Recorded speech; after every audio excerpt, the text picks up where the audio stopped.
భయం భయం భయం ఎన్నాళ్ళబ్బా ఈ భయం. కొత్తగా ఏదైనా ట్రై చేద్దామంటే భయం, కొత్తగా ఏదైనా నేర్చుకుందామంటే భయం, కొత్తగా ఎవరితోనైనా మాట్లాడదామంటే భయం. ఎన్నాళ్ళు ఈ భయం. ఈ భయం వల్ల మనం చాలా నష్టపోతాం. యాక్చువల్గా మీకు ఒకటి చెప్పనా, నిజమైన జీవితం స్టార్ట్ అయ్యేది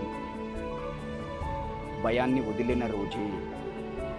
మహా అయితే ఏమవుతుంది, కొత్తగా ట్రై చేస్తే ఫెయిల్ అవుతాం, కింద పడతాం, మళ్ళీ లెగలేమా? లేవచ్చు కదా.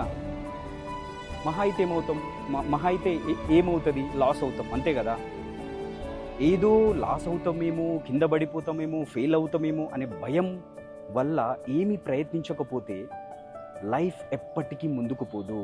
ఒకటి గుర్తుపెట్టుకోండి, భయంతో బతికిన వాడు ఎప్పటికీ సంతోషంగా ఉన్నట్టు కానీ, విజయం సాధించినట్టు కానీ చరిత్రలో లేదు.